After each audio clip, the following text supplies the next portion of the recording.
everybody. Welcome to the show. We got Toronto at home to Florida tonight. Game 5 of round 2. It's an important game tonight. What do you guys think about that? By the way, I should say, hey, I'm Rick, and I'm here with Goosey underneath me, Eric to the side of me, and hey, everybody from Talking Habs and Don't Puck with Media. Welcome in. And hey, boys, what do you think tonight? Well, this one's going to be interesting, man, because now it's a best of 3, right? 2-2 series tied. So I don't know. It's going to be a rough one. Defending champs versus a team that has something to prove. The Leafs got to want it. We'll see how much they want it tonight. That's fair. Cam left us? You're muted, Cam. He's muted. All right. Cam left us for now. It's an important game. I think whoever wins. Well, I'm not going to say that for Toronto. Florida wins tonight. I think they win the series. I think Game 5 is a pivotal game in the series, and especially in one like this. I think that they could. Florida could deliver a knockout punch, in my opinion, to Toronto tonight. They win tonight. They win the next game at home. I see it. Sorry, fellas. I had to take a phone call. That's okay. How do you see the game tonight, Cam? I'd like to see sorry to interrupt you too, Eric. I'd like to see a Florida win because, haha Leafs. But it also at the same time, I have to acknowledge that we haven't seen desperation out of the Leafs yet this playoff. So if they don't come out with that desperation, I think it'll go Florida's way. But I expect a very hard game tonight. Yeah, that's fair. I think that's what I do think that's what we'll get. It's not going to be an easy win if Florida wins tonight. I'm not saying that, No. Matter of fact, this probably is the hardest game for Florida to win would be tonight.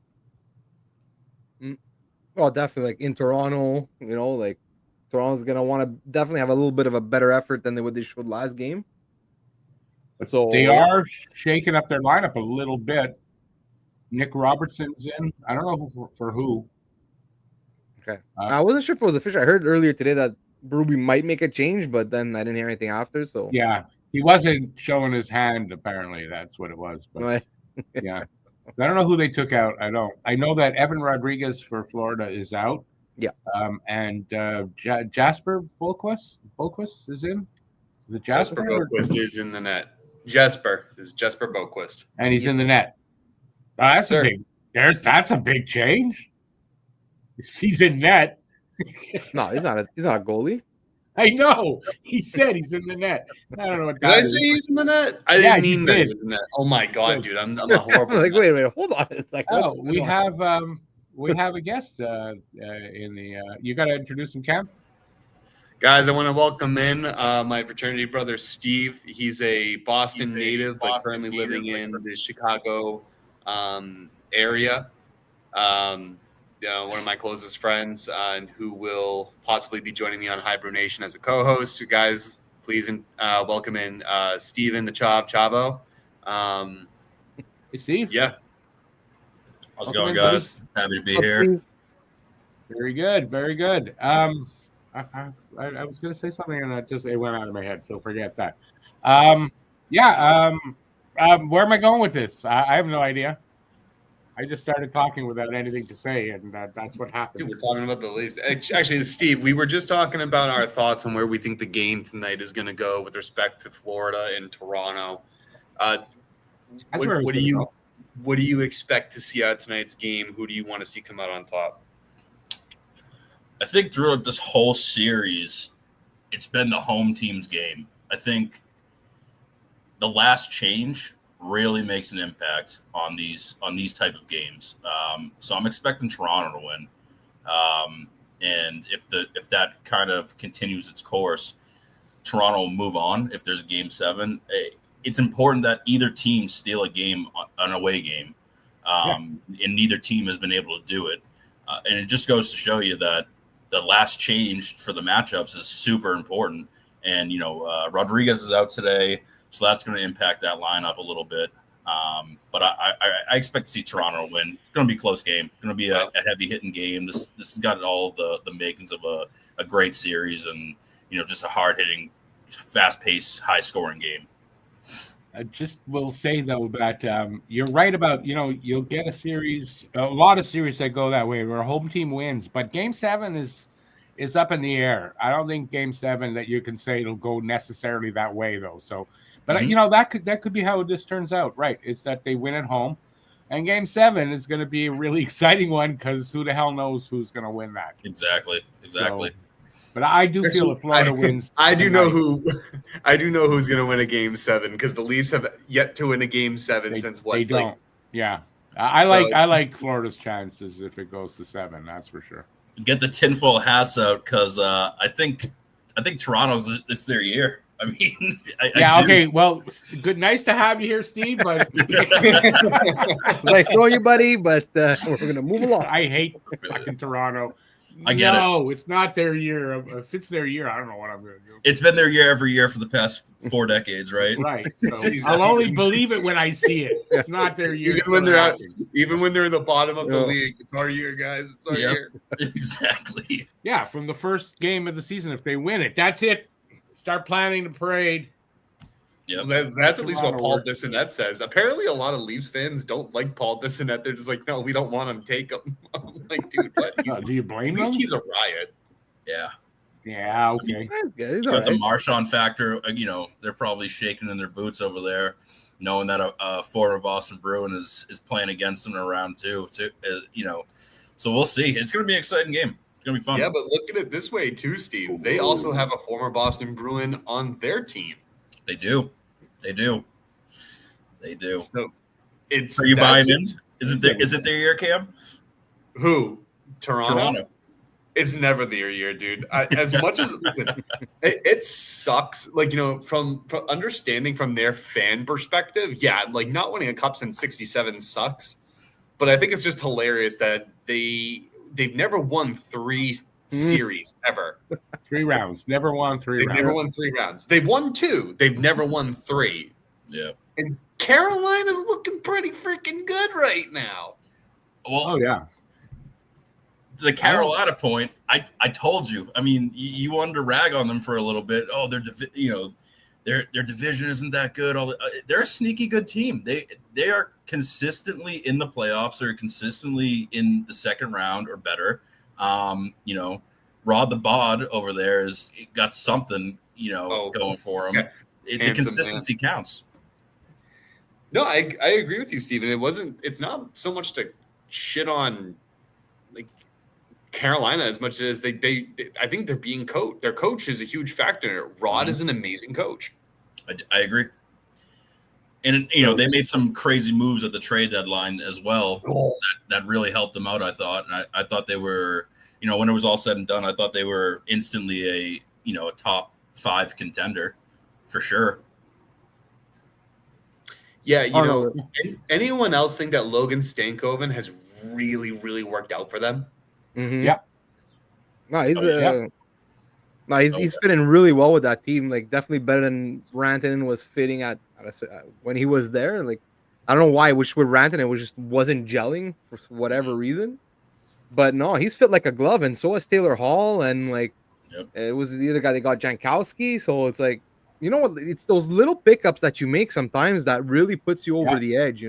More often than not, it's the littler ones than the big ones. Yep. Exactly. And you know what? Carolina's biggest problems every year is that they don't have that, they don't have consistent scoring in the playoffs. That they just don't show up. But this year with the addition of Taylor Hall and Stankoven, I get it. They lost Nietzsche's, whatever. But it's more balanced. The team is just really balanced. And if Svechnikov can hit that next level, that team could be very dangerous. Bruce, I just want to say, Bruce, you don't have to root for Toronto. You don't have to. Yeah. I will say it is obnoxious to hear the USA chants after the Florida games, considering what was it, the 2 goals scored last game were made both by Canadians. Yeah, I mean, what team isn't mostly made of Canadians anyway? So when you guys go USA, but half your team is Canadian. I think there actually is a team that is more predominantly American and European than Canadian. Yeah. Who's last in the league? Yeah, that's probably who it is. I don't know. You don't get. Hey, listen, give some credit to the other leagues, buddy. Canada is no longer just the leading juggernaut in hockey anymore. Yep. No, the gap has been closed a little bit. A little bit, but still, we're still the majority, 67%, I think, of the players. Absolutely. Yeah, you definitely still push out that talent. So and even here in Canada, right? We win if it's not international play, your team is not made up of just that, you know? There's all kinds of nationalities, so it's stupid to chant Canada or USA after a game unless it's an international game. Oh yeah, because look at just Dallas in general, like the fucking Finnish mafia over there. Like I think they have 5 or 6 Finns on that team. And like Granlund got a hat trick last night, you know. So Rico Rantanen has got 2 so far. Yeah. By the way, Steve, this is Eric and Rick. I don't root for any USA team until things change down there. If you know what I mean. I know what you mean, but it's what we explained.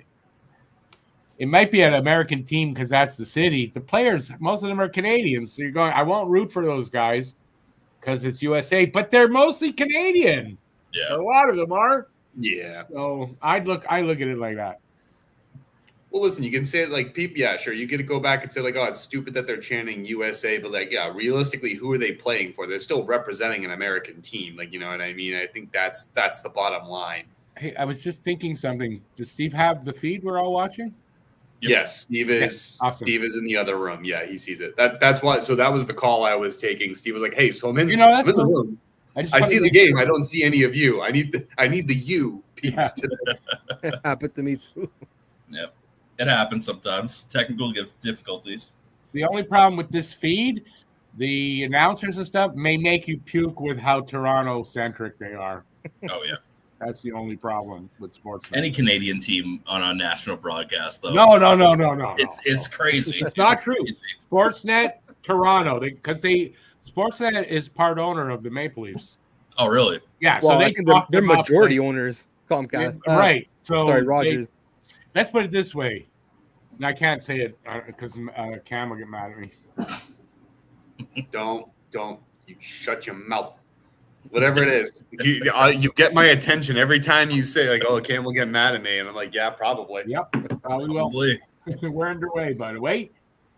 By the way, for everybody in the chat, we're probably a little bit behind you because we're watching on Sportsnet. But, what can we do? At least we're all in sync.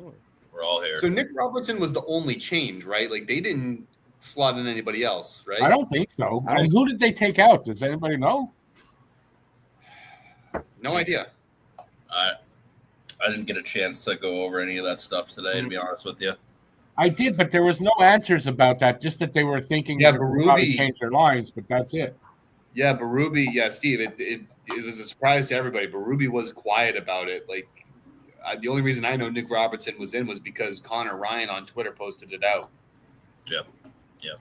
Like it's crazy. I mean, people were speculating Ryan Reeves, but I was talking to Rick before this, and I think that would have been the worst thing for them to do is put him in. He'd put, especially with the penalty trouble that they had in Game 4. Yeah, you can't put him in.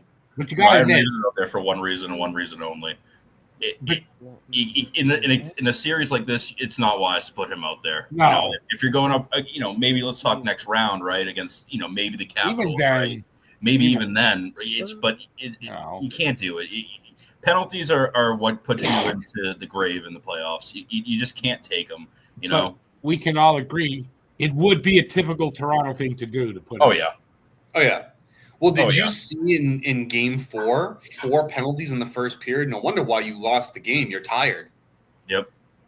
Like you're out there dogging.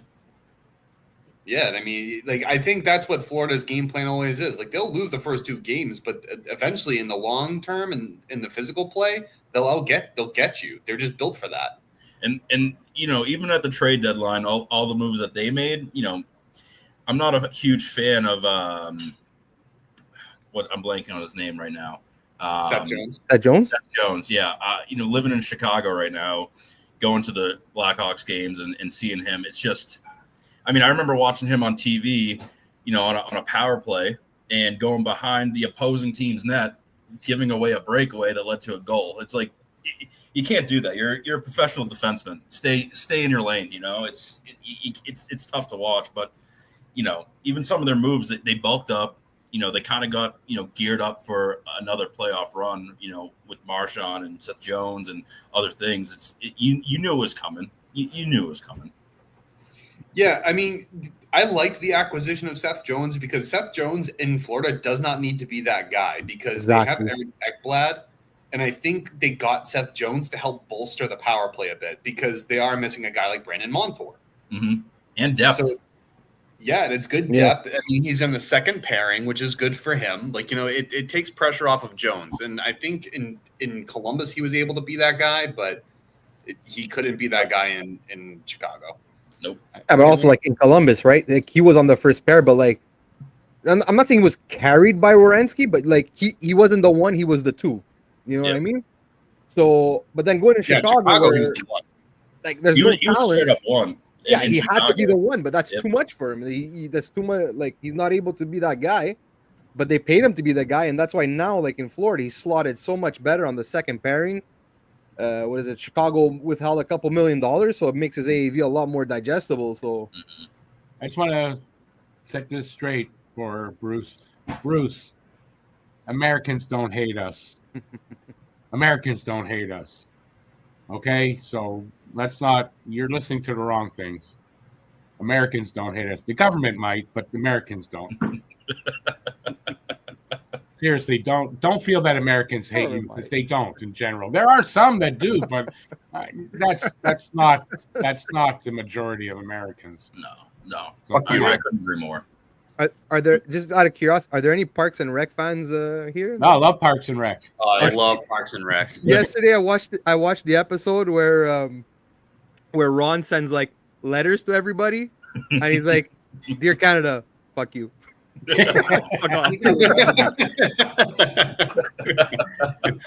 but seriously, Americans, man, they don't hate us. Dude, I love Parks and Rec. There was what, Steve? There was that episode where they're having a cookout, and he goes, "What do you mean? There's no meat in here?" And he goes, "This is unbelievable." And it's well, we have vegetarian, and he just stares directly at the guy. And just goes, "That's no." Breaks the fourth wall there.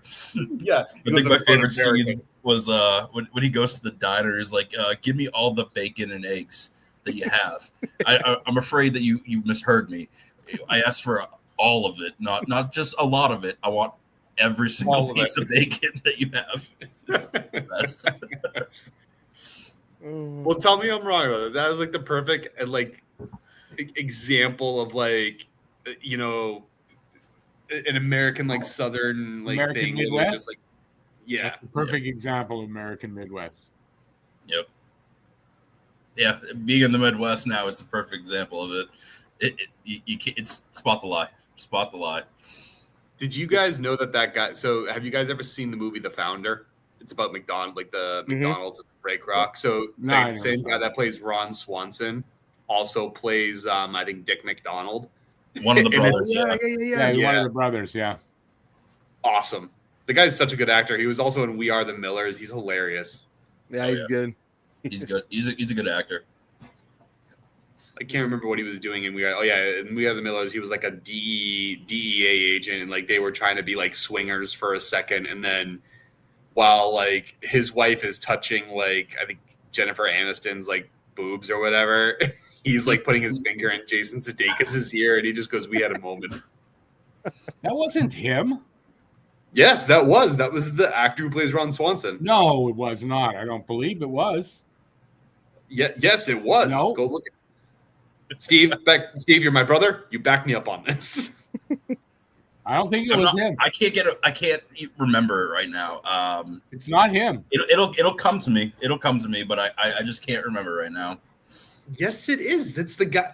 Rick, we're fighting. Lots of fight with me. What was the name of the movie? We Are the Millers. I saw it. I've seen We. Yeah. Jennifer Aniston was it? Yeah, I Jason know, I saw it. Sudeikis? Yeah. Yeah, Nick Offerman is in the movie. So Is he? yep. So might have been him. Maybe I have it wrong. Look at that. I might have got it wrong. For those of you who also haven't seen We Are the Millers, it's hilarious. It's basically awesome. Go watch it. It's That not was a good basically movie. awesome. It is awesome. It's a very funny movie. You Oh, gotta watch it. it's not who I thought it was. Look at that. Rick was wrong about something. No regrets. Really? Not even a single letter? Nope. No, it's my credo. I'm Scotty P. You know what I'm saying? Well, I'm here and I speak English, so I do know what you're saying. Oh, well, I stand corrected. It's a penis. It's a dick. Black Hawk Down. I think after watching a few minutes of this game, though, this game's going to be won or lost in that neutral zone. You know, Yep. It depends on how these breakouts are going to go. I mean, I'm seeing some defensive zone breakdowns. It's that transition game is going to be the most important thing in this series. I don't disagree, but I tend to think this game's going to be won or lost and what's right in the center of their chests. Mm. They have no heart. That's the problem with Toronto. It's a little better under Berube, but that's been their problem. I tend to agree with Steve. I think, you give the edge to Toronto in the transitioning game because of the speed that they have with Nyes, Nylander, and Marner, and those typical guys. But if Toronto can get hemmed into their own zone, that's going to be the biggest issue for Toronto. And I think it's going to be the second period in that long change where you'll see Florida dominate. Yep. Well, I mean, past couple of years, same thing with the Bruins. The big bad Florida Panthers apparently will just hem you in, especially on that long change. And we all know, how that series went for a few years ago. We never played the series. We never played against the Panthers in any playoff series. Steve, I don't know what you're talking about. The past couple of years don't exist. But he right? blocks it out. He totally blocks it out. It didn't happen. As far as I'm concerned, it's a little bullshit, and you can't convince me otherwise. It's rigged. Well, it's not good enough. It's the final. Dig in. It's the finals. Dig in right now. Oh. Even if it came down to, let's just say Edmonton, Toronto, right, in the final, because Edmonton has turned it on. They have. I don't think you have a guy in the locker room outside of Berube that can kind of do that for them. So, you have guys in Edmonton that can motivate in that sense. But I don't think Matthews is the captain that I would look to be kind of like on his edge and be like, yeah, you guys need to wake the F up and play the game. I don't see it. I don't see anybody really in that top six that can do that. Nylander, maybe? Maybe Nylander. Matthew Nyes? Matthew Nyes is Domi. a hockey player. Yeah, but maybe Max Domi, because he plays a heavy game. He plays a rough game. I feel like maybe he can try and incite something, but it wouldn't. I just don't think any message like that would be received well in that locker room. No, you need one of the leaders of the team. Yeah, you need one of the top guys. Maybe Morgan Riley. What about maybe Brendan Tanev or something?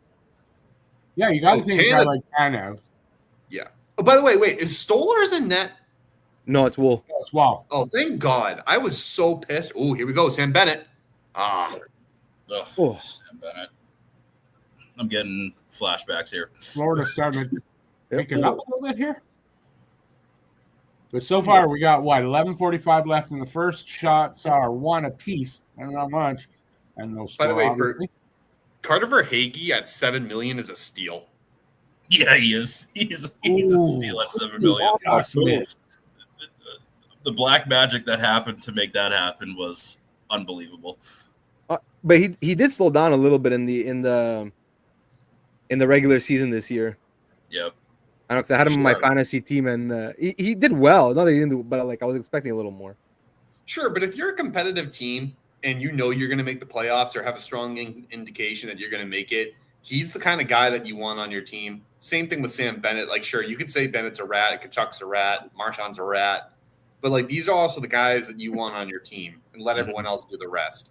These are the guys that win in the playoffs. Oh, shit. Yep. Oh, shit. Oh, Good save. Oh, saved by Bob. Good save. good defensive recovery there too. Get that second shot. Steve, they're looking like you out there. They're going to get all that defensive playing back, dude. Looking stud defenseman. Star defenseman, baby. Star defenseman. They need the salami slapper. Of course. That's all they're missing out there. Oh man, when Steve and I play NHL, and so we play like the online club, and Steve's our defenseman. And he just recently figured out how to score on the one-timer from the point, and he's been just hammering pucks home. Oh yeah, it's been fun. Now that I figured out the controls, oh yeah, it's been real fun now. Stud defenseman. Andrew's just like, I can't hit the shot. He doesn't give me a chance. It goes in.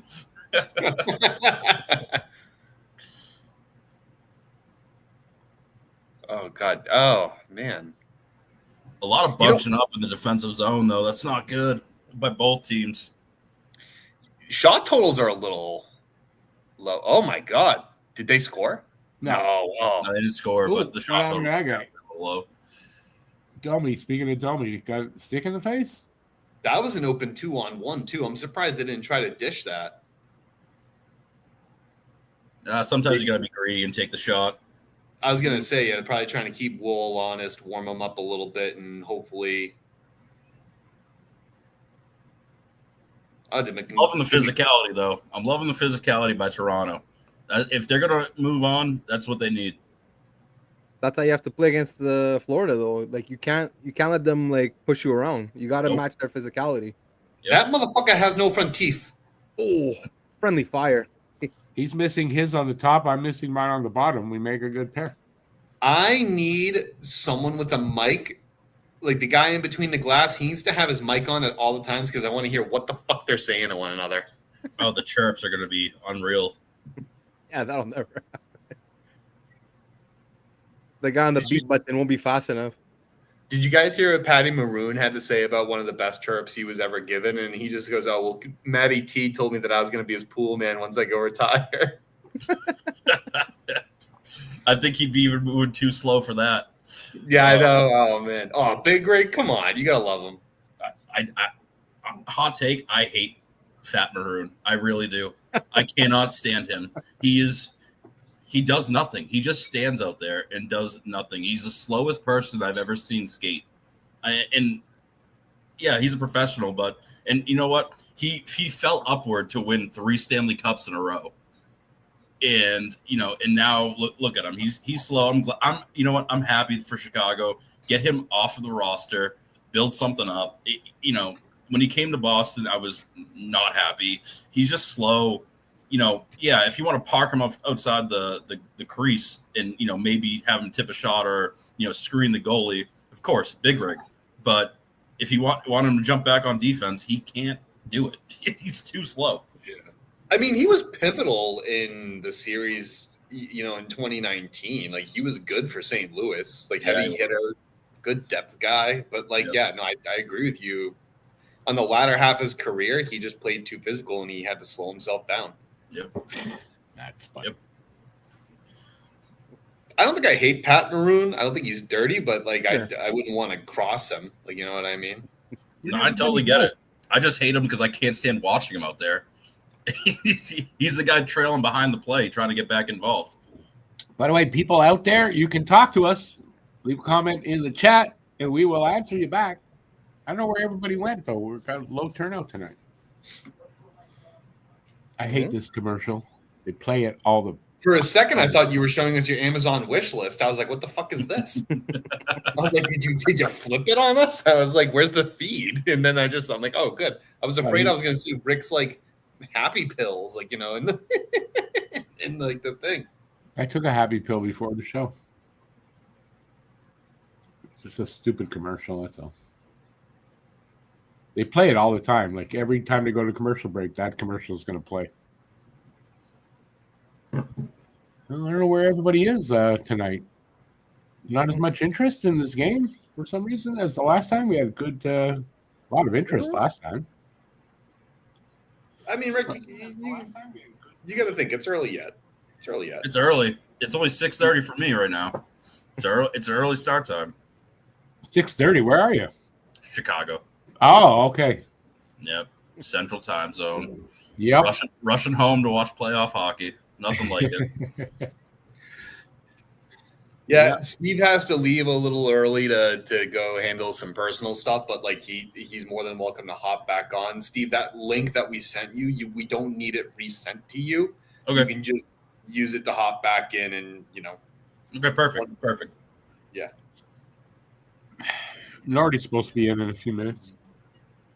He said 5 minutes about 15 minutes ago. So, well, 15 minutes to Nordy is like 3 hours in his on his. No, he clock. said 5 minutes. Should be in 5 minutes. There he is. Speaking of. Oh my God, he's actually. Hang on, I'll set you Speaking in. of the devil, he's apologize. shouting here. I thought puck drop was 7:30. I apologize.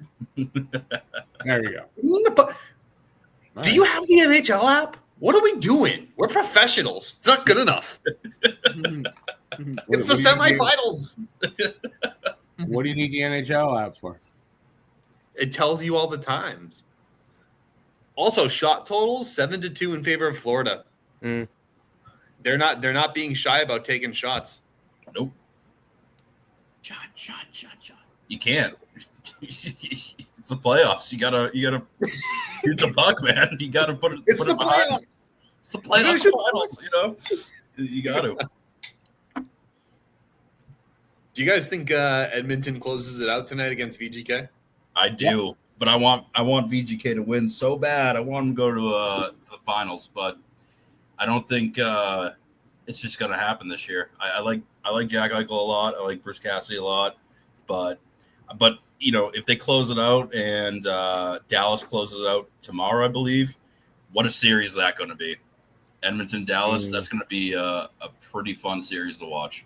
I'd like to think Dallas comes out on top of that. But what's up with the Dallas players and like all of them scoring hat tricks? Last night, Mikael Granlund, Nico Rantanen, and I'm like, dude, how about share the freaking wealth? Get with Thomas Harley, Tyler Seguin, Jamie Benn. Like, come on, let's share a little bit. It's a problem there with Dallas right now. They're not enough guys are scoring. Yeah, but Jake Ottinger's been really freaking good for them. Yeah. Jesus, Hellebuck has been hella shit. Yeah, yes. Well, I mean, the Blues drove them to a Game 7. The Jets are, I don't know, man. President's Trophy curse. That's just what I'm chalking it up to. Yeah, I agree with Steve there. This is why I've always said you do not build your team around a goalie. You do not build your team around a goalie. And he's been unstable a bit, up and down this playoffs. And last year he was horrible. Oh, his save percentage has been god awful. Yep, in the playoffs. Rick, was it the first goal last night that went in from like 30 feet away that he should have had? Like He should have had the first goal. Yeah, Hellebuck should have had that goal. I couldn't tell if it knuckled or what. But yeah, I mean that just looked like a shot. I mean, if you're gonna have a team like St. Louis, who is young, they're moderately talented. I'm not gonna say they didn't deserve to be where they are, but like if they put that many goals up on your Vezina, likely Vezina winner, because let's be real, he's winning the Vezina. In my opinion, he ran away with it.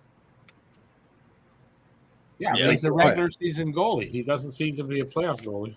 Yeah, but you want to know how much of it is also on their defense sometimes, because their defense has not been great. They weren't able to bolster it the way they wanted to. No. Yeah, but you know what? With him. There's some goals you look at and you're like you want to blame the defense, fine, but like he's letting in some real weak goals, real soft ones, soft goals. Well, yeah, and then you also have the counter argument too. Like that puck needs to go through 5 other people, and then so who can you blame? The coach, fuck him. The blue line, god damn it. Well, now he's got I don't know if he. Because it's weird, though, because you look at his playoff numbers and, like, his first few years in the playoffs, he put up really fucking good numbers. But then the last 3 years have been just god-awful. Mhm. So it's like I don't know if like something happened, like it's all in his head that like come playoff time, like I don't know if he has to like see like some kind of sports Oh. psychologist or something to maybe break that. Huh? Was that a save or did That the was guy a miss save. the net? I couldn't tell. Wow. No, Eric, yeah, you're right. Like you know, you need a save every once in a while, right? Like Like if you're Yeah. paying a goalie that much money, he's got to More than steal you everyone at least to win. one game, like one. yeah, I agree. Like, Oh, but we're going down the how much money you're paying a goalie to steal you a couple games. Yeah. Yeah. Well, no, he's right though. When you pay Hellebuck that amount of money, or anybody that amount of money, like if you look at Pasternak, Matthews, it doesn't just have to be a goalie.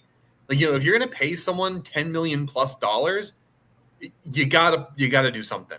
Yeah. I mean, Christ, what was it? McDavid won the Conn Smythe last year. The last, on the losing team. I think he missed the net. That guy. Yeah, because look, Toronto's the best example.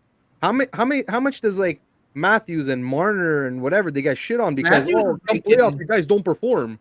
What? Matthews at Game 14 Hellebuck. to change now. I gotta tell you, What did you say about Toronto for Matthews? any negative stat in the playoffs is the best example. What did you say about Matthews, Norty?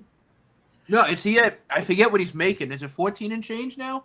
I forget. 13.5, no? I think 13.5. I can't. Oh, you might be right. But either way, like, yeah, I mean, that's a good example because I know he has stepped it up defensively, but fucking your first line center being paid that much money should be leading the team in goals. Right, 2 goals in 10 games.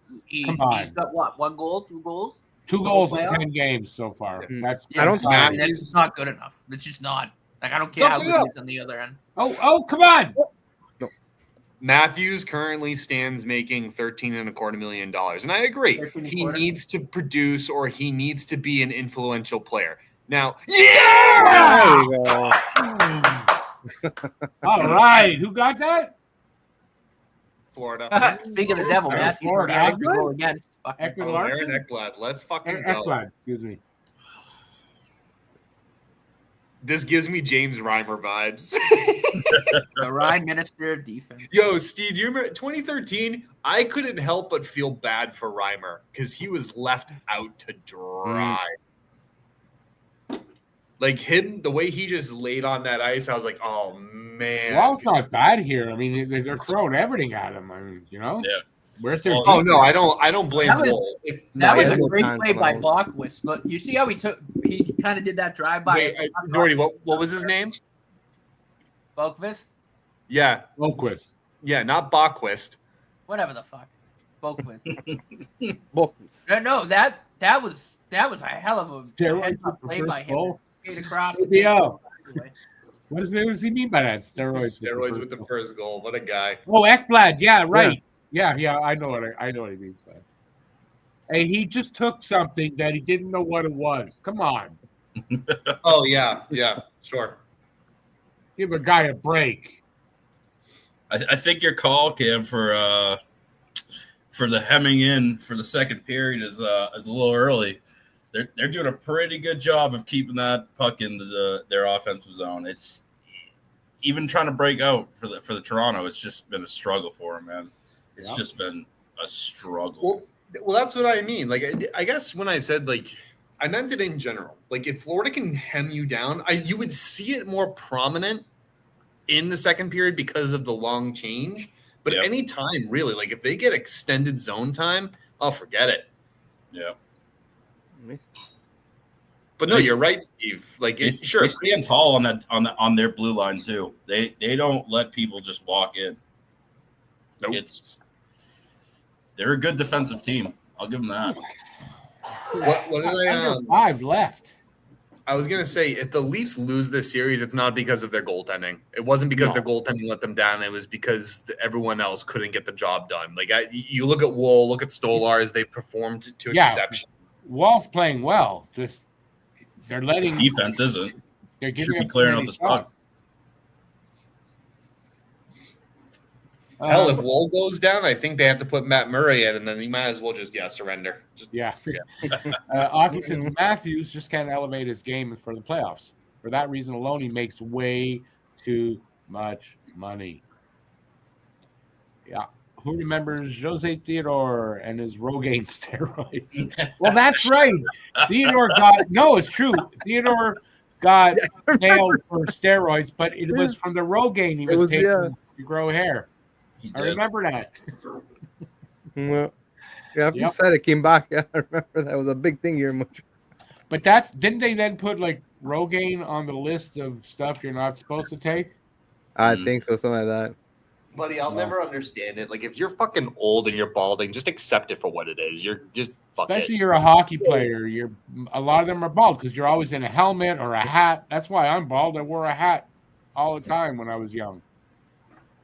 You're forgetting about the hair replacement now. It's 2025, guys. Just go bald for a couple years, take your millions of dollars, and just get the hair replacements. Or just don't have that big an ego about it. Just go to the gym, get bulked up, right, and then look like Mr. Clean for a while, right? There you go. That's another option. It's the best hairstyle you ever had. You don't have to do anything to it. Great. I love it. I mean, honestly, I'd rather be bald than thinning, which unfortunately for me is the case right now. Like, I am thinning bad. Oh, I know. Me too, I was, and I shut your fucking hormel, Steve. I was like that, and one day I just said, "You know what? I'm going to shave it off," and I did, and it took a week to get used to, and I'll never go back. Well, I can't, but you know what I mean. So wait, what do you tell? So what do you tell people when you have to go like wash your hair? Do you just like, sorry, I have to go wash my scalp? I don't have. I gotta go wash my beard. I don't have hair to wash on my head anyway. To replace it. I needed an excuse to get out of things. Like 3 weeks with a fucking pure blonde toupee. I don't remember his video.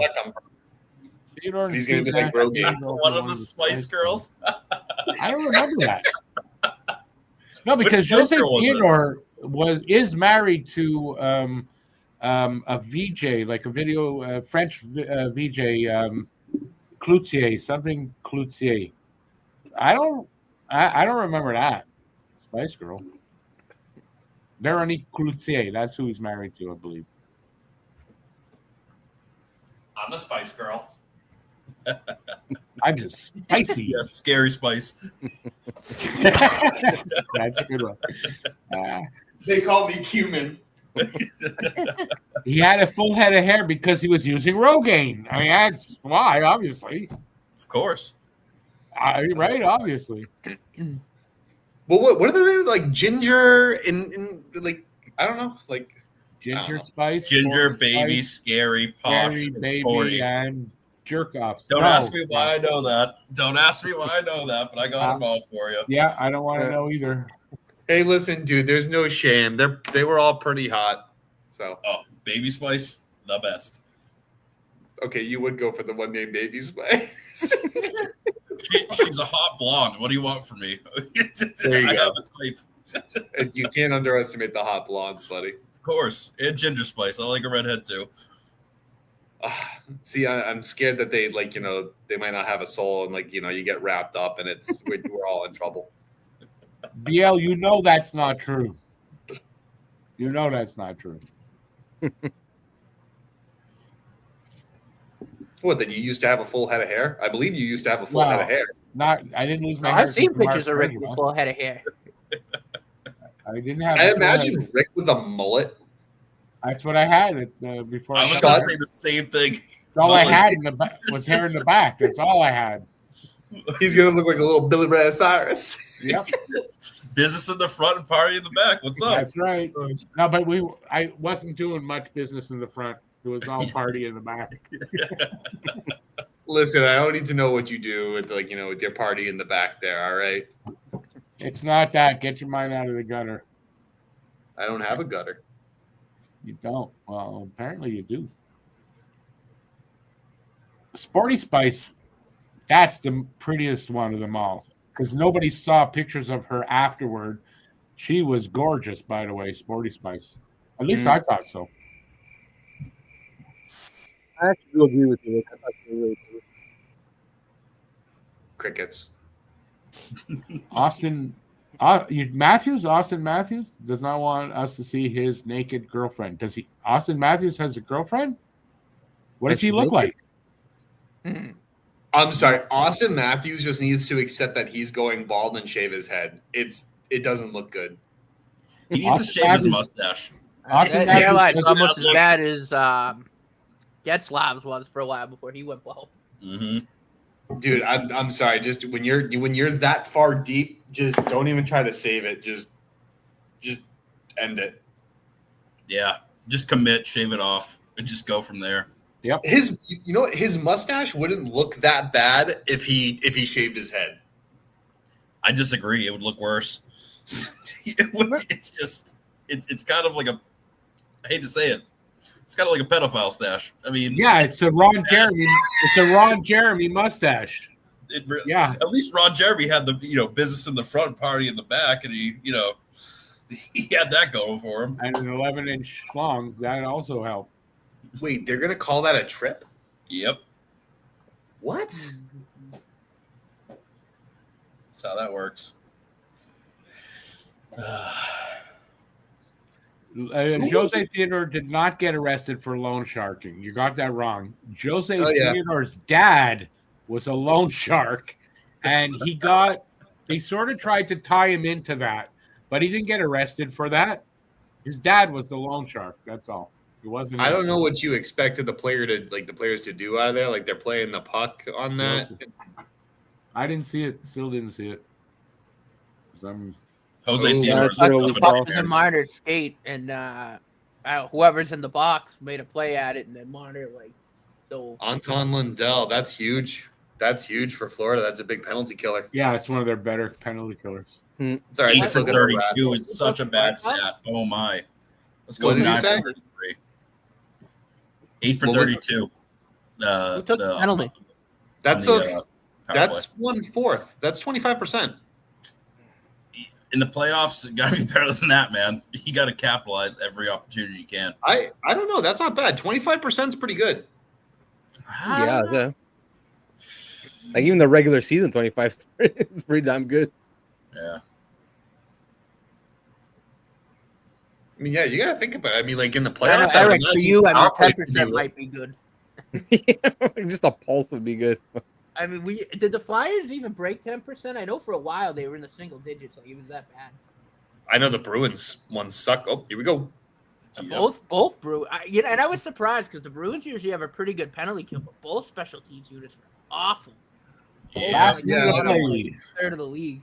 Well, you know what sucks is like we were missing McAvoy and Lindholm, 2 key penalty killers for the majority of the season. So it's like, what can you do? Right. Yeah, that hurts. Anything. I mean, Chris. And then you got Zadorov going out there trying to kill. What a sick! Did he say trying that? to kill penalties, and he just ends up in the box as well. It's just kind of one of those things. Yeah, but he cleaned it up. Bob. He cleaned it up towards the end, which I'm happy about since we're stuck with him for 5 years. But still.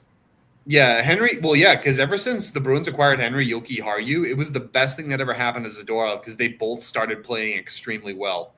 I like how they played. Yeah, when they got picked up, it was a noticeable difference. Leading the league in PIMS, I can't remember. He did. I believe he did. Especially with the fighting majors. All right, so we got a 1-0 game after 1. Sorry. Yeah. Nordy, your picture's looking extra cute today. At least want to lose to play golf with Bieber or to play the golf with Bieber. What is? I don't get that. I don't know, but is he trying to say Bieber? Bieber, yeah. Oh, Bieber. Bieber. Let's not make fun of Bieber. That's probably autocorrect. Congratulations to Norman. Let's not make fun of Justin Bieber, please. It's not my favorite guy, but I don't want to make fun of him with everything that's going on. Well, congratulations to Norman. You win the big bad comment of the day.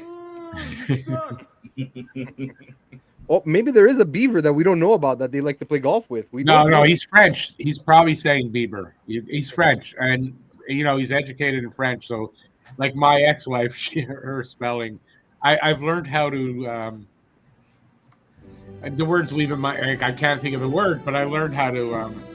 Translate. I guess is the word.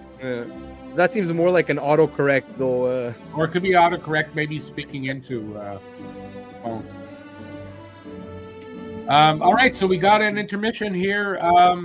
Whatever you guys want to talk about. I mean, we could talk about stuff here, but why don't you give us some questions or make some statements or talk about the first period, and then we'll go from there. What say you all? We should just all leave. Let's just all leave now. I say Gangnam Style. Come on, Eric. What's wrong with you? Whoop. No, you can't. Hey, listen. The only reason why my camera's off is because the Wi-Fi in this hotel is crap. Oh wait, I got my camera off?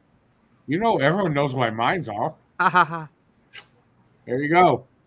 We're the no face. I gotta get myself a little picture. Wow, look at this. Now we're the Men in Black. Men in Black. We're the men in. We're the men in.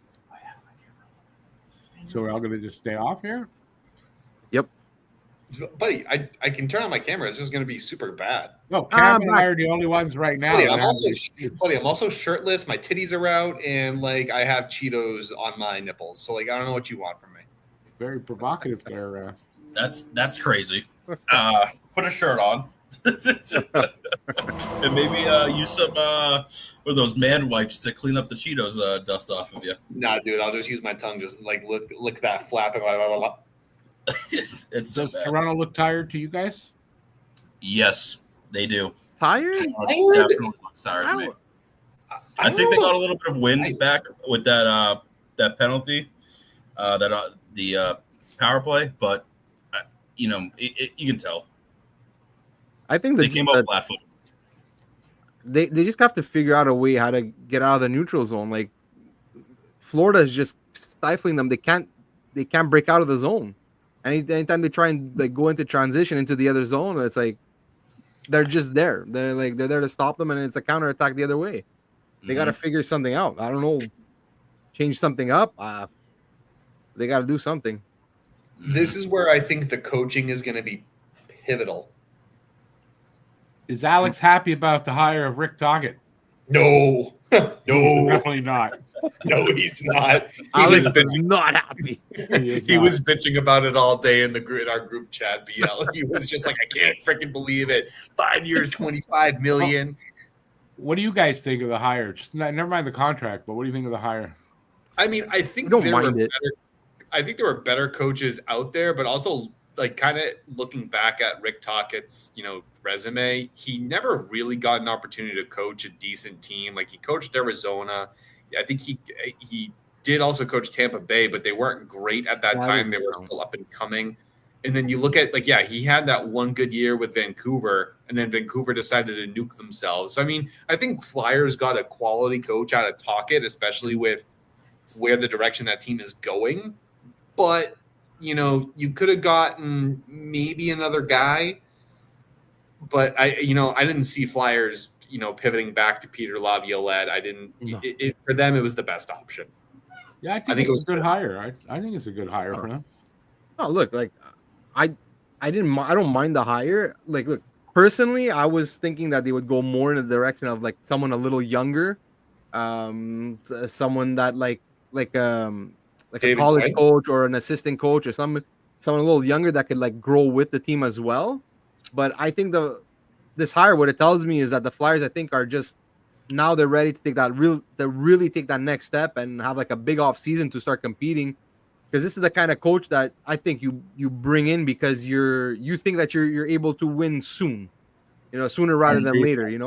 I agree with that. Well, yeah. And again, like if you look at Tocchet's history, like his Tampa Bay, I don't count that he took over a team like I think halfway through the season or something. They were terrible, whatever. That's fine. But look, he was an assistant coach with Pittsburgh. He won 2 cups and as assistant coach. Then he takes over a really fucking terrible Phoenix team. And like he got them to the playoffs once. He came close another time, and like with a team that had no business even being close to the playoffs. Yeah. And then like when he took over Vancouver, I think he had like a 611 winning percentage of that half season that he coached. And then like he had the really good season last year, and then look this year the team, not him, the team just imploded because they couldn't fucking stand each other. And so I think he's a good coach. I think that there's possibility there, and we'll see. Like at the end of the day, you don't even know. Like they could have hired like Freshweiler or Mitch Love or who knows, and like it could have been a complete disaster. So yeah, at the end of the day, you don't know. We'll see. You're getting a pretty stable coach, at least, I think. Yeah. Which Philly needs. I mean, I think so. They need some stability in that organization right now, especially with where they are. With, I mean, their division isn't that strong. It's anybody's game over there. If you get some stability, you can edge out some wins and potentially make a wild card spot, and maybe even, you know. Yeah, I think that's what they're thinking. Yeah. Be better off, you know, in a couple of years to even, you know, I wouldn't say win the division, but you know, 2, 3. I can see that as a possibility. I think Philly needs to get a goalie. Oh, bad. They need a 1C. When has Philly not needed a goalie? Well, I can name a time period, but then the guy is currently under trial. But yeah, there was a couple years where it looked like it was going to go well. And then 2018 happened, and and I think the time before that, the guy got killed in a car accident. Yeah, go way back there, right? They've always had trouble with goalies, and I never liked Hextall, so I won't count him. I just want to go back to this. Wasn't bad. I know this is probably not serious, but what do you think of that? You Bruins guys. I doubt it. I heard Eric Martino was in the running for head coach of the Flyers. But I don't know. I think that would have been I only got one interview, and they never called me back for a second. So unbelievable. Let's talk. Bastards. Let's talk about this. Aki says she was a little late to the party. What does everybody think about, or thinking about Matt Fay's car accident and the fact that he left the country illegally after? I wanted to say this one thing, and I read this today. Nick Bobrov, the reason Matvei Michkov was not chosen by Montreal was Nick Bobrov looked into his eyes and said he didn't like what he saw there. Okay. I mean, listen, Matvei's a young kid. He's talented. He's going to make mistakes. He probably doesn't speak the best English or any other language that, like, he's going to make mistakes. You're going to have issues in the beginning, but I wouldn't look too far into it. Nah. I'm not too worried about this whole thing, this whole situation. Now, if it's persistent, then you have a problem. But I feel like for a young kid who's, 19, 20? Yeah, I think he's 20 now. Yeah, give the kid an opportunity to show his character. And I mean, the car accident, bad, but leaving the country legally, I mean, accidents happen. Like that's more common than you probably think because these guys are all on work visas. You know what I mean? They're not. They're under strict policy. Like Yeah, but he was in Mexico. Where was he? He was somewhere. He was in Dubai, no? Dubai. He was in Dubai. Yeah. But I don't know. But I didn't hear anything about this. But I didn't hear anything about leaving the country illegally. So I didn't hear that either. I'm not quite sure what that means because I don't know if you read like his lawyer's statement and everything that happened. Like he wasn't drunk. They took alcohol tests and everything. He wasn't drunk. His friend wasn't drunk either. It was just an accident that happened, and apparently it was the car rental place that was extorting Mishkov. Like I don't know how you even would have left. Apparently they were withholding his passport. Like I don't know the story, so I don't know. Oh, I don't know. There's a lot of stuff that's been coming out. So like, I mean, I don't know how car rental laws are in other countries, but like, I feel like I don't know why. Like, why would you even rent to a 20-year-old kid? Like, I know in the U.S., I don't know if it's the same in Canada, but in the U.S., you have to be 25. I don't know how those laws are in different countries, but like, who even? I don't know. I feel like even 20 still is a little young. Is too young to rent a car, so I don't like. It is here. I think you have to be 25. I know in the U.S. it's 21. That I know for sure. But he probably can rent a car in the U.S. under 25. The liability insurance though will just kick you in the nuts. Yeah, here I don't think you can rent a car under 25. I don't think you're allowed. So, you know what? I'll agree with Cam. And I don't know who's at fault. I don't know anything really of the story. But if something like this keeps happening, it's a problem. One time, not a problem. He's a young kid. As long as if he did something wrong, and he learns from it and he doesn't repeat, then there's no problem. But did he do something wrong? I think that's in the air. From everything that I read, it didn't sound like he did anything wrong. Like he was driving, he was a passenger in the car. His friend was driving. They got into and it wasn't a serious accident. You look at the picture of the car, it's like the bumper's a little cracked on the front passenger side, but it's not like smashed in or anything. No, I saw that. And from what I understand and what I hear about Matvey, like he's a well-rounded kid, and like, you know, but again, like think about like where you were when you were 20, right? Like you're new to the world, and I was an asshole when I was 20. Yeah, like, you know what I mean. I was a prick. I was doing things I shouldn't have been doing, probably with Steve, and like, you know, and like, you know, name something where you didn't screw up, and it's crazy. Well, when you're young, it's the opportunity to screw up and move on with life, right? Like things happen, accidents happen. You're young, you make mistakes, you don't know any better. The important thing is he and his friend are okay. Obviously, like. You know what I mean? Yeah. Like they're okay. That's the important thing. And if he did something wrong, you learn from it and you don't do it again. That's all. Now, it's not the same. Like if he was committing like severe felonies or something like that, like if he was exposing himself to people where he shouldn't, Matthews, or like you know, doing things at World Juniors, Carter Hart, like, you know, it's you know, and then we could say like, okay, he's a piece of crap because, like, you know, that goes against a moral compass, like, you know, sleeping with a teammate's wife. Corey Perry. Wait, that's not proven. That didn't happen. No, that's not proven. But I'm just throwing it out there. That actually happened here in Montreal. That happened here in Montreal, and I believe it's the reason why one of the reasons why Chris Chelios got traded. Well, that was also either rumor. Chris Chelios slept with somebody's wife, or Matt Schneider did. I'm sorry, I would sleep with Connor Bedard's mom. Yeah, because the kid. I mean, the mom's not that old. Of course. Also, like, you know, he's probably around Perry's age. Yeah, like listen, I typically won't go that old. Like, goddamn, like, you know, Christ, like, you know, she looks good. Yeah, she's like, probably only like in her 40s, like 40s. And like, you know, she spits out like, you know, money makers, dude. So like, you know, I you know, get in there and you know, get from what I was hearing in Chicago with the Corey Perry stuff. He was grabbing inappropriately one of the flight attendants on one of the team trips out west or whatever it was, or was an employee of the team. I thought it was an employee of the team. And I think that's what it was. It was something to do with that. It had nothing to do with Connor Bedard. Yeah, nothing at all with Connor Bedard. That's the truth of it. I want to see just answer this here. Listen, I just heard this yesterday, actually, and it's Nick Bobrov. He's the head of the scouting, one of the co-heads of the scouting, the European head of scouting. Listen, it's a third. Somebody else related it, and I had never heard that before. So I'm just saying this is what apparently one of the reasons why they didn't pick Matvey Michkov. That's all. Third-party information, though, so I don't know the accuracy of it. Wow. It's kind of weird, though. But again, let's get that out. Wait. I wanted to go back to the coaching thing, though, to some of the hires. Coach Q, he's back. Yeah. That's ridiculous. Listen, I think it was a good hire for that team. They needed something. You know, he obviously won several cups. He knows what it's like to build a winning team. And he should never be allowed back in the fucking league. Did anybody ask the kids? Did anybody ask the kids who got raped by the guy that he was part of recommending? Actually, apparently they thought before. Till they do that, he shouldn't be in the league. Okay, hold on. I want to say this.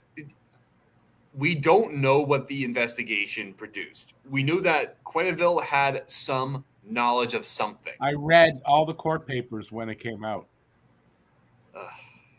Listen, I think it's a rough decision. I think he had served his time. He served penance. We're going to see where it goes. And I think he's going to have a tighter control of what goes on in that room and his coaches, and he's going to vet that process because I believe that he knows now what he needs to do in his involvement. But I'm not going to put everything on that guy and say, okay, yeah, you're the reason that this was completely happening. Like, I don't think he part of the knew to reason. what So, extent was going on. I think it was a good hire by Anaheim. I was a little wary about it. I still don't have a lot of respect for Quenneville because I think he still has a lot to prove. I'm not willing to just exonerate him for his, negligence, but I'm not willing to say, he went and told his coach to go do that action. You know what I mean? Yeah. There's going to be some on the guy that actually did those things, right? Like, they recommended him to somewhere where there were kids, and the guy did that to 2 kids. How are their lives going to get any better? Ever? No, I think you're right. He should never be allowed back in this league. No, I think he should own accountability. I think he's done that, but he himself did not commit the action. So I think there's making me upset here. Okay, well, no, I gotta agree with Rick here because I'm pretty. If I remember, because I read the documents too, Rick. If I'm correct, when the stuff came to light, and they were trying, like they were getting ready to fire him. I believe Joe Quenneville wrote a letter of recommendation because he was going. I want to say it was a high school somewhere that he was going to go coach at. Private school, yeah. Yeah, knowing full, and the organization at that point knew what happened, and they were, were trying to get him out the door. So I'm with Rick here. I don't think Quenneville should be back anywhere near the NHL or hockey. Nope. Silence. But I digress. Okay, where are we going on? We're here. Reinbacher's knee was not a problem when he was drafted number 1. He got injured beginning of the season. I don't see what his knee had to do with that. I know what you're talking about, and it's overblown what you're talking about, his knee. There was nothing wrong with his knee.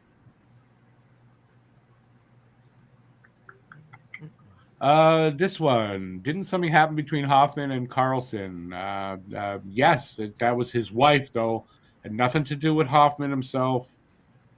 I don't know how you're relating this together.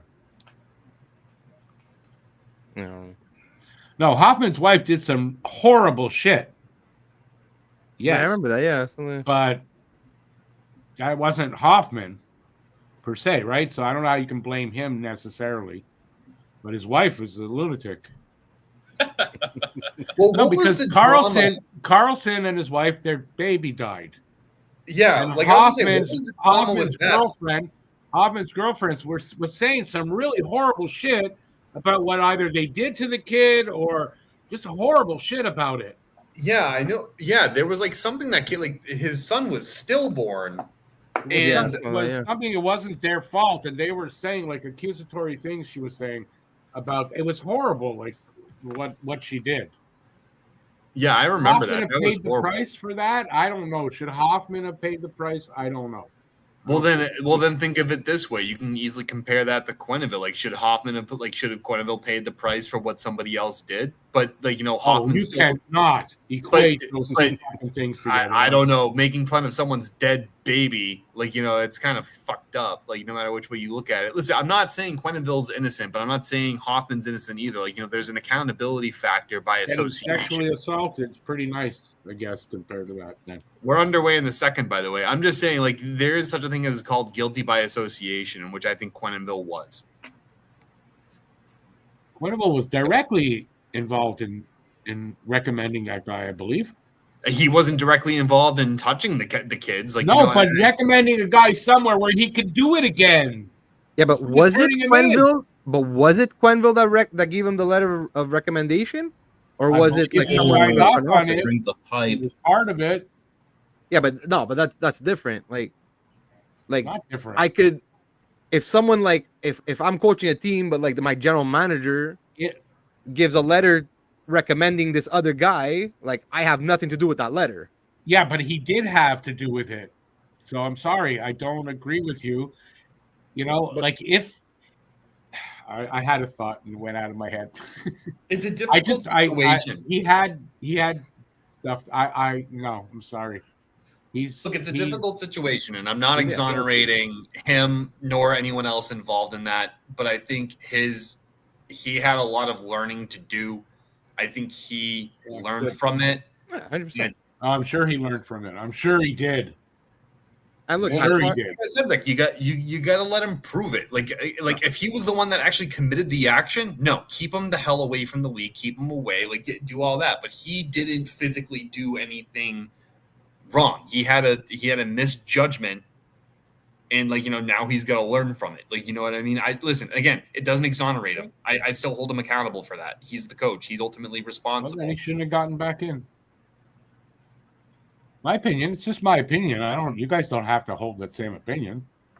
Yeah, and I just want to make it clear from my perspective for those who might just say like, oh, well, Cam's being like, justifying this guy. I'm like, no, I still think he should be held accountable. It's just, there's a difference between being the person who committed the action and being, guilty by association in this. Well, let's move on. Crickets. Crickets. Let's move on. Toronto's taking us to Pipe City tonight. Nothing but post all night. We're going to Pound Town in Toronto. Pound Town. Someone's getting fucked. Great segue from the conversation that we just had. Not a very good one. You're right. Great, good job, Rick. Way to make it awkward. It wasn't me that segued there. You guys Rick, segued there. DPM's gonna put you under freaking investigation now. We're gonna need the full thing. We're gonna need this whole thing. It's now we're in a court. Special victims unit, right? Yeah. Yeah. Oh man. What's the shot? The shots are 14-8 in favor of Florida. At least Toronto came out a little bit stronger this period. They did. They came out with some wheels. Oh, wow, look at those numbers. Games 1-4. Wow. So in more closeout opportunities, Bob's tightened it down. But then again, you could also argue the team did. It's not bad. No. In closeout opportunities, Bob's got a great record. No, that's what I'm saying. He's tightened it down. If you look at games 1-4. Oh, tightened it. I didn't hear that word. I'm sorry. I didn't hear what you said. I got to say, if Toronto wins the series, Matthews has to be the guy. There's no indication they're going to yet. I don't understand why you would say that. That's why I said if they're going to win the series, Matthews has to be. Matthews has to step up. Yeah. No, I agree with that. Yeah. You need him to now not just be a two-way forward with that, defensive ability. You need him to actually produce. He's supposed to be a guy that can get the goal scoring record eventually. Where's he scoring here? Nowhere. No, last year he was because of his year last year, he was on pace, but since then he's dropped off. He's dropped off a lot. And Steve, to now going back to what I said in the first period about hemming in the own zone, look at this. Oh. Yep. Like this is you got them all chasing in their own defensive zone. I mean, it's not that's not what you want to see if you're a Toronto fan.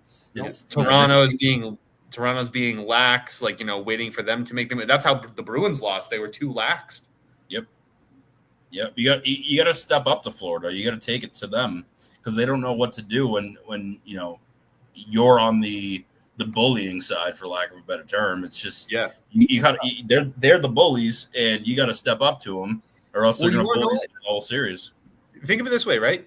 Talk to your defenseman if you're the center and be like, listen, I'm going to take the risk. I'm going to really pressure him. Be ready, watch the net, and go for it. You know what I mean? Take the risk, because if you're going to play lax, they're just going to dip it around and wear you down. You might as well try to be aggressive and communicate with your teammates and say, listen, I'm going to try and pressure them to make a mistake, as opposed to them just allowing them to dance in the zone. All that running around in their own end is going to wear them down. Mm-hmm. Yeah. Yep. And that's how Vegas won. They forced Florida to make mistakes. They were very much on the up and up to cause Florida to make mistakes in their own zone, and even in their Vegas's defensive zone, it caused them to make miscommunications, mistakes, all of that plays into it big time. I mean, even in a video game, if you look at it too, like Steve, even when we play NHL, if you play lackadaisical on somebody, if you play a talented team or like people who know the game well, they're just going to dance around you. Like if you're not going to at least challenge something, they'll just pass it around and wait for the open opportunity. Yep. You got Sam Bennett already being a rat. Love it. I can't stand Sam Bennett either. I don't hate him. I find it difficult to hate, like actually genuinely hate anyone on the Florida Panthers. Like, sure, like Bennett's a rat, Kachuk's a rat, but who they are, I don't hate them. Yeah. I mean, they're the type of guys, right? They're in that Marchand category where, you know, for how many years has Marchand been that guy where it's like you hate to play against, but you would love him on your team? Yeah, because they're that much of a difference maker. Well, I don't know that I'd love him on my team, but I know what you mean. Oh, speaking of Bennett. Ooh, Speak of the devil, back in it. Yeah, no, I don't know, Rick. I feel like if you did have Marchand on your team, like he's still one of the best two-way forwards and puck retrievers in the game. He goes into the corners. He's not afraid. And I mean, for a guy his size, and he's not big, he plays big. Like teams appreciate that. I'm not saying no, just not for me. What do you guys think of this here for a sec? You guys are baseball guys? I'm not, so I'll leave. I'm a baseball guy. I like baseball. Oh, what do you think of that? Oh, can you see this? The comments? Oh, that yesterday. Yeah, I mean, Ooh, I like it.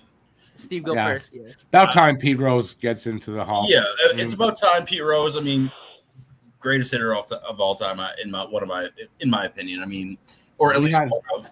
We had him here for a season, almost. And the thing about Pete Rose is he was betting on himself, right? He wasn't betting on his team. He wasn't. He was betting everywhere else. He wasn't. Yeah, he was betting everywhere else. But the thing is, like when it happened, it's like, screw it, right? Like it's one of those weird rules where, right. He wasn't betting against his team to lose, so there was no influence there. Yeah, exactly. And it's one of those things. I mean, hell, if you look at basketball, there's this whole, I can't remember the guy's name, but there's this whole investigation with the gambling, committee and all these things. Yeah, no, there's a ref that got banned. Yeah, and it's one of those things. Shoeless Joe Jackson, whatever that happened over 100 years ago. It's time to move on. And by all stats, but for that age of baseball, whatever, right? Like none of us alive today saw Shoeless Joe Jackson play a game, right? Like his stats are what Rick they did. are. It is what it is. Fuck off. Go ahead.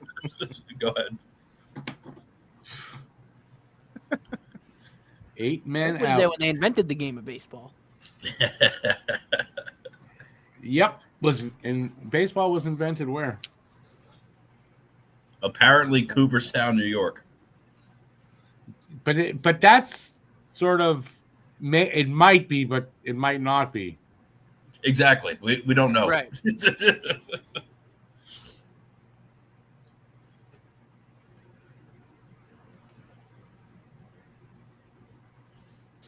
What do we got here? We got almost 5 minutes gone here in the second. 17-9 are their shots on goal for Florida. It's 1-0 Florida. And Toronto was the one with the power play. Imagine. I Rick, I agree with you. If Florida wins tonight, they close it out in 6. Yeah, I can agree to that too. Again, my point from earlier is, if a team can steal an away game in this series right now, I think it's going to be very pivotal. Well, because you got to prove that you can win in the other team's barn. You know what I mean? Because going into Game 7, like it can get weird. Like, you know what I mean? Look at the Bruins in 2011. That was one of those series where it went the way Rick described, but the Bruins came with a ton of confidence. Even in 2019, a couple of awkward puck bounces. Anything can happen in a Game 7, right? That's what makes Game 7 so beautiful. It's just it's just one game, and anything can happen. I think there's more at play here with Toronto. They're losing confidence in themselves. They've got to start questioning themselves at some point. Can we win? See, that's where I agree the most, is because that shifts all the pressure. Because Florida won a cup last year. In theory, you can think about it and say, well, we really have nothing to lose. Toronto has way more to lose than Florida. So So that much more pressure pressure. is insurmountable. I think I'm going to disagree on that though, because it's like you shouldn't be questioning can we win? You know what I mean? It's like you made it to the second round of the playoffs. It's like we need to win, lock This it in. is Toronto, though. This and get is Toronto. It is Toronto, but they're just another team, and you got to have that self confidence in yourself to be like, no. Whatever happens, awkward puck bounces, we're going to win. But every year it's the same for them. Every year, this eventually happens. So I'm saying here they are again in this kind of position. It starts to play in the mind. I know that it does on them. No, I tend to agree with Steve. If it wasn't Toronto, I definitely agree with Steve, because if you look at like 2023, Matty Tkachuk said that they were going to come back to Boston for Game 7, and look what happened. You said the right thing.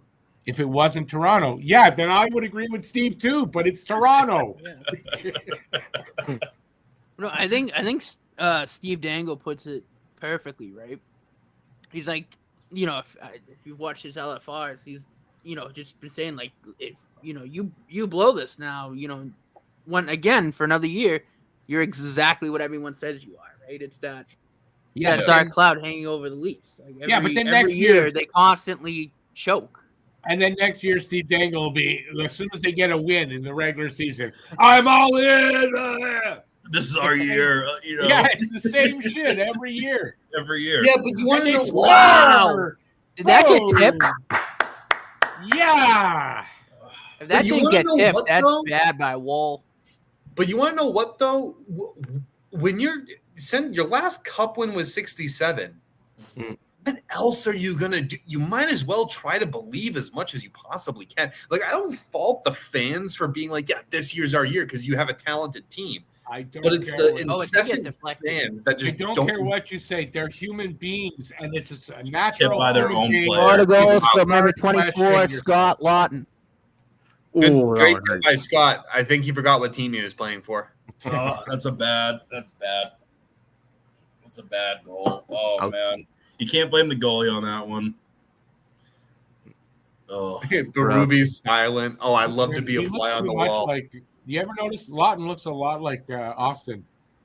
He looks too much like him. He's gonna, pay the price for that. Oh God, Florida's taking it to them now. But one more, keep going for it, and that's what they're doing. Yeah, no, I mean destroy them, and then next game is going to be a lot easier. No, the hardest game to win is the fourth. It always is. Always is. This is the hardest game for Florida to win tonight. This is going to be the hardest game in this series. You think so? Yeah, I really do.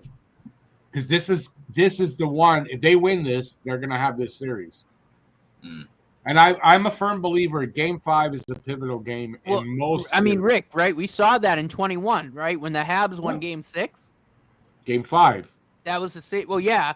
And then they won 6, and that was 7. I mean, Game 7 was Toronto's worst game.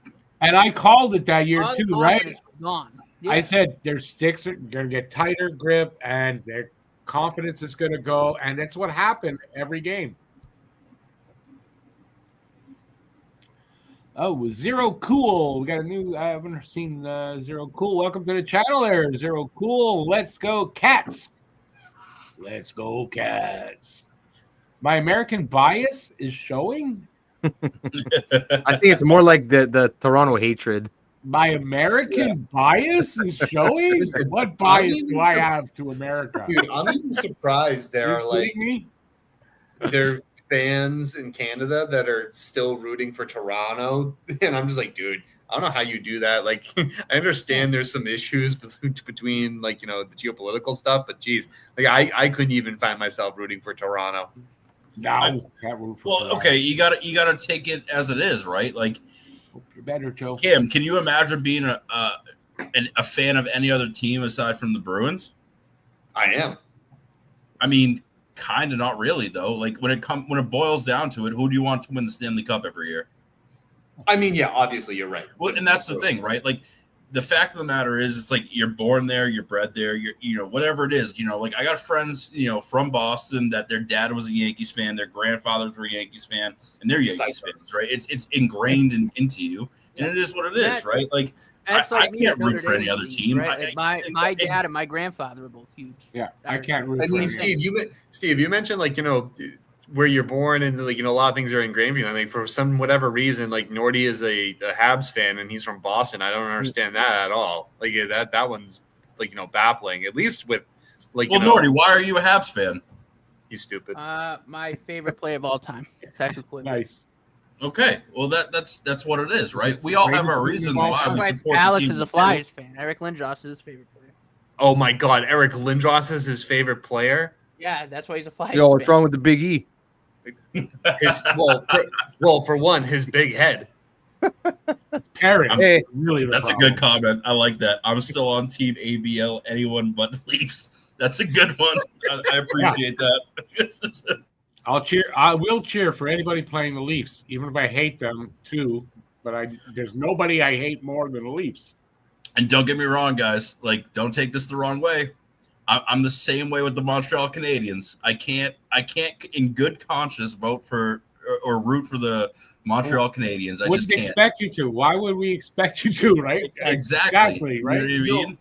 No, but you want to know what? The San Jose Sharks against the Montreal Canadiens, and I'm rooting for the Sharks. Well, of course. I mean, of course, and I would, but that doesn't mean we can't get along or we can't, like, you know what I mean? Exactly. Yeah. Or I'll do that. I hate your team. I just hate them a little less than I hate Toronto. I'm gonna highlight this again because I think Zero Cool puts it perfectly. Like, you don't have like you can be a rival of the team, but the reality is like you can also respect that team. Like I respect Montreal. I don't like. I never want to see you guys win a cup, but I have a tons of respect for their players, their coach. Because they don't have players on that team that are douchebags. Like, you know what I mean? Like Carey Price, one of my all-time favorite hockey players because of who he is as an individual. I can still root for the Montreal Canadiens to lose, but at the same time, respect that team enough to understand that is still a good organization. I have no respect for Toronto. Never will. But I got like Cam. I like the way you put because like I just because again same with Rick. Like I hate the Bruins, but Toronto's like right at the top of that shit list. But I feel like even with the Bruins rivalry, like there's a lot more respect there than the Leafs and the Canadiens, right? Like if that makes sense. Like I have a lot more respect, and again also just by growing up here, but for the Bruins than I do the Leafs. Yeah, me too. But I can't. I have nothing. No, the Leafs I have just hate for. Yeah. Yep. And I mean, I just hate the Leafs predominantly, like because of John Tavares. Like I can't stand Tavares. I can't stand the wine baggery of Matthews and Marner. I can't stand it's the player. What gets me to hate teams is not so much the fan bases because fan bases will act how they decide to act. I care more on the fact how the players conduct themselves and carry themselves out on the ice and off the ice. And I just after years of watching Marner, Matthews, and Tavares cry about how things just don't go their way, I'm sick of it. And I'm just sick of how Tavares in general with how he handled the situation with the New York Islanders. And that's why I find it difficult to root for the Leafs. Yeah, I mean, I'm the same way. Like, the only player on that team that I actually do have respect for is Morgan Riley, right? And I've been there with Willie Stiles, too. But, like, to me, Morgan Riley's always gives 110%. Like, he doesn't bitch, he doesn't moan. I respect Pacioretty. I respect Brandon Carlo. I respect Nyes. There's a few players on there that I can respect. Nylander, but Nyes. And I can respect Morgan Riley, but the other players on that team just make like Max Domi. They just make it so difficult for me to get behind. I can't stand Max Domi. I can't stand that man. I really can't. But also, I love this comment. I hate the Leafs. I hate Boston a bit less, but not by much. Listen, I want to clear the air on this one thing. Nobody hates the Boston Bruins more than Boston Bruins fans, okay? I want to clear that up real quick, okay? Especially with, Cam and Don, all these things. Again, growing up, talking to my dad, talking to my grandfather, lifelong Bruins fans. The fact of the matter is, no one shoots themselves in the foot more than the Boston Bruins, okay? I don't know. Toronto does a pretty good job. Yeah. Right there. Toronto does a pretty good job of that. But here's the thing. Here's the thing behind that. Who has the most Stanley Cup final losses? Exactly. No one feels that pain more than Boston Bruins fans. And you can say that, Steve. You can say that for any Boston sport. No one hates Boston sports more than Boston sports fans because if we don't succeed, then we just hate our lives. You could say the same thing about Philadelphia fans because they're the most insufferable pieces of shit. No offense, Eric. Love you. Listen, you guys had a good run. Philly had a good run in the 70s with the Broad Street Bullies and the Big Bad Bruins, right? Like, we have that, but again, it's the constant, screwing over, the president, the GM, making poor decisions in the Jacobs family, not spending money when they could spend money, because they wanted to be cheap. It's like, again, nobody hates these things more than us. And that's like me with John Henry and the Red Sox. Of course. You know what?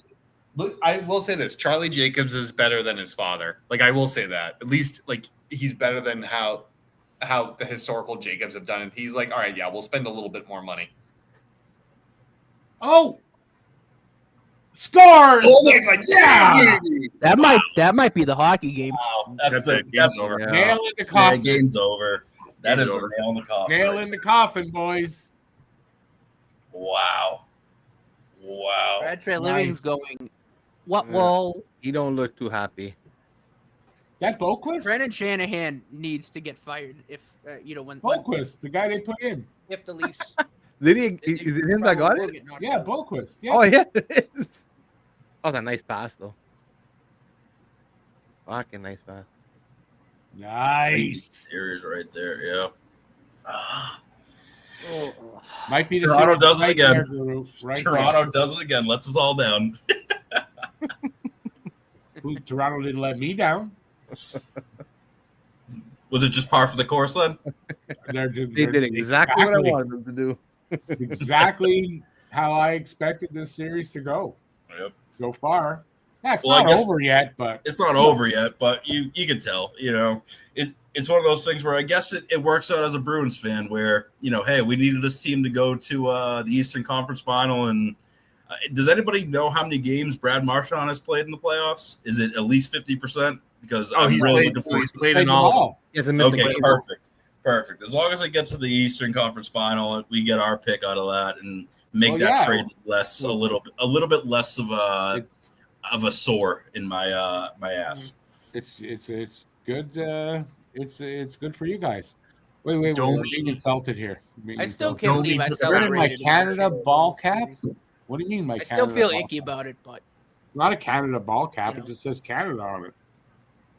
Yeah, I It's a gotta. dollar store. This is a dollar store hat. Like, this is not a big hat or a great hat.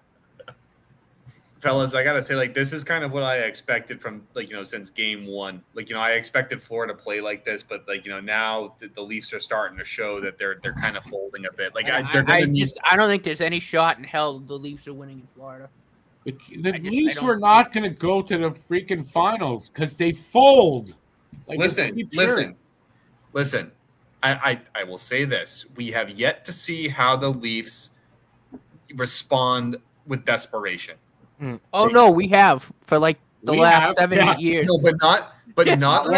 Let's be real here, Cam. Dude. Hold on, like, but not under this whole era, it's been nothing but folding once. But not under Greg Berube. We have not seen it under Greg Berube. So I want to see how Game 6 intends to go. If Game 5 was in Florida and then they're going home for Game 6, I might agree with you and say, sure, there's a chance. I don't think going to Florida for Game 6, I don't think they've got much chance. Yeah, but you know what? Maybe like being on the road, a little bit less pressure. You don't have the home crowd. Like, there's no such thing as less pressure for them. Huh? There's not going to be less pressure because they're on the road. What? But They've got immense pressure to win this year. Of all years, they got immense, even more so this year. I mean, if not this year, they have next year. But after that, man, I don't even think it's next year. How do you keep this team together next year? Era, like, they're at a point where, like, I mean, personally, if they get knocked out, I don't think they're bringing back Mitch. I don't think they're bringing back Tavares. I mean, they really, like, Brendan Shanahan's probably getting fired. Listen, they have $26 million. They're going to sign one of Mitch Marner or Tavares. I don't think they're going to get both of them. I think they'll target another right winger, and they'll probably target Brock Besser and overpay him. So, I mean, like, I definitely see one more year out of this. But, man. At what point don't you tweak this? I'm not saying they should rebuild, but at what point don't you tweak that lineup? That's what I'm saying. That's why, I don't know, man. You have to. Probably It also, Well, so that's the thing. You are going to get rid of Marner. So, like I said, so let's just think hypothetically, right? So, if the Leafs lose this series, you're going to have to end up getting rid of one of your core four. So, in that case, Marner's a free agent. They can just say bye. Marner's walk after this. Yeah, Marner's walking. There's no way. If they're not going to sign him, they'll trade his rights. Yeah, but even at that, you're going to get like a fifth. Right, maybe. but they'll get something back for him. They'll trade his rights. Yeah. They'll get better than a fifth for him for his rights. They're not going to trade his rights. If we're putting our GM caps on, you're smoking crack if you think they're going to trade Marner's rights because he's a UFA. No one's going to trade for that. Yeah, what do you mean? It happens all the time. Not for a UFA. Yes. Yeah. So you get that little extra way. window of trying to But sign. the return is never great. The return is always like a fifth, a sixth. No, it depends. But you have to remember it's not going to be great compared to. You have to remember that Marner still has an NMC, so he still has to approve of that, which he is not going to do. Oh yeah, that's true. Yeah, I wasn't taking that into account. You are right. Well, you got to look at it with the GM cap on, right? Where it's like, who has the most upside? You know, like that definitely comes into effect. I mean, Tavares, do you think he has much upside left, or Mitch Marner? Marner. No. Stop that. Give Tavares a little bit of respect. He actually had a pretty good year. Yeah, but the age. But you have to take age into consideration. Right, the age. Careers. Oh yeah, he's not gonna get like $10 million. He'll probably get like $6 million. Yeah. Oh no, Well, I think he'll probably get the hometown discount as well. He'll get half of what he's getting now. He'll give him that hometown discount no matter what, because he'll get half. He'll get 5 to 6 in my opinion. Yeah. But again, you got to have someone with an upside, because again, how are you going to build a team and get people to come back to your team and want to play for Toronto if there's no potential? You can't come back next year with this team. No, you can't. You can't. You need to have someone of the core four. No, you can come back with the defense. I think the defense has been fine. I'm not going to argue that. I think it's the offense. We're talking about the core four here. Like we're not. I agree, but he's talking about major tweaks to this team, and I hope they don't. I mean, I hope they don't. I hope they stay this garbage forever.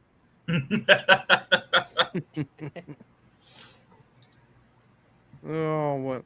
No, but like also at the end of the day, like I think if one of the two is to come back, most probably it is going to be Tavares, just because at that point, like if you lose Tavares, then who's your 2C at that point? Because they have nobody in the pipeline. 100%. And it'd be Domi.